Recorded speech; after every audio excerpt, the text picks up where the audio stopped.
男男壁咚！我求你俩了，别太离谱！基德假扮荷叶来偷宝石，但平次不知道荷叶是假的。他之前表白 N 次都没成功，这次想要一吻定情。在平次想要亲下去的时候，上一秒基德还满脸震惊，下一秒他已经闭上眼睛，嘴巴还是微微抗拒的形状，眼睛已经闭上了，并且没有推开平次的动作，所以他这是安心接受了吗？等小兰突然闯进来，平次先是被吓了一跳，接着是被撞破的慌乱，但基德却是先震惊，接着看向服部，一脸你怎么慌成这样，真没用，回头冲小兰一笑，嘿嘿，我俩可啥都没干。等平次知道真相，硬是追杀基德几条街，单片眼镜干飞，帽子也给他砍开花了，这一刀可差点要了基德的命。基德一看，仇也给你报了，咱可两清了哈，化身大扑棱蛾子飞走了。那么平次作为侦探，为什么当时连这种小把戏都没看穿呢？实在是因为他爱得太深了，加上基德用荷叶的身份一直在制造肢体接触，平次之前多次想要表白全都功亏一篑，这次急功近利之下才误把男人当女友。当然了，这期咱们主要讲的是平次和荷叶。有小伙伴在评论区说想看平和小情侣，那主播就安排一下，看看平次到底向荷叶表白了多少次才成功。第一次，俩人被绑架，平次被歹徒用枪顶着脑袋，在一声声倒计时中，在生命受到威胁不想留遗憾中，他说这是真的，荷叶，2，我是真的有话想要对你说，并不是骗人的。3，有好几次我都想亲口告诉你。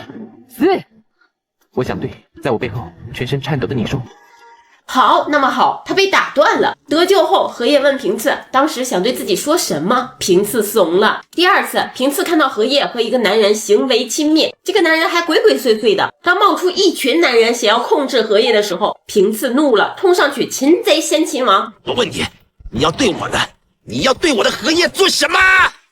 平次真是帅我一脸啊！别说荷叶动心了，换谁不动心啊？过后荷叶问平次那句话是什么意思，平次一本正经的、认真且怂的岔开了话题。第三次，平次在摩托上终于要认真大胆的表白了，他做好了全部心理建设。荷叶，有件事我从很久以前就在想了。其实啊，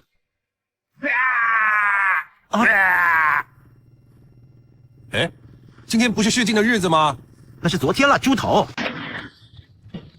被打断后，那仅有的勇气也消耗殆尽了，这真是一鼓作气，再而衰，三而竭啊！第四次，平次吸取上次的经验，这回找了个附近都没人的树林子，伴随着夕阳湖泊的美景，红着脸大胆表达爱意。看来我好像对你……秋叶，人民请到安全收避难。这是干嘛？话刚说一半，特种兵从天而降，打乱了他全部计划，氛围感瞬间消失，吃瓜群众都无语了。第五次，俩人被困悬崖间，炸弹马上就要爆炸了，平次只能孤注一掷，带着荷叶骑摩托飞跃逃生。我抓紧到荷叶，如果敢搜寻的话，就宰了你！我才不想死在这种地方呢！但是服部，因为我还有话非跟你说不可呢。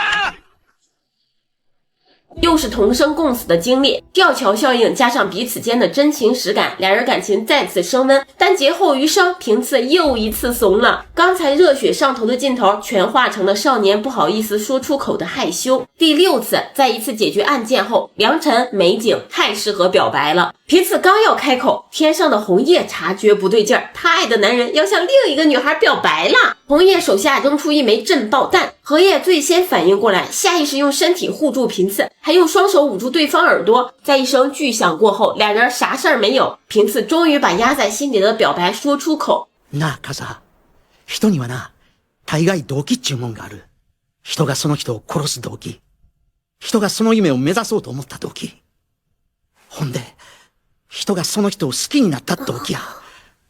俺は探偵やのにその理由が説明できへんねん。かっこ悪いけど、そのくらい好きでたまらんのや。カサ、お前のことが。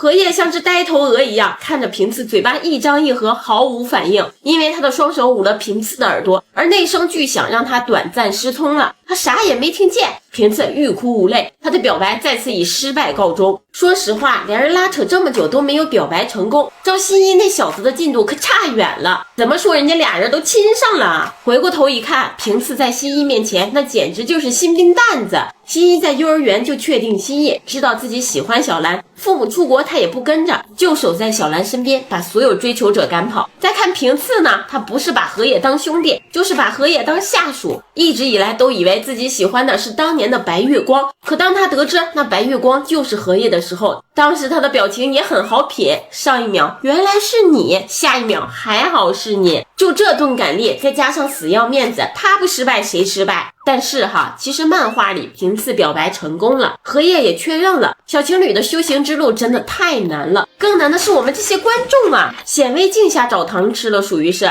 可越是自己找的糖，它也越甜啊。那么你觉得平次的哪次表白是最接近成功的一次呢？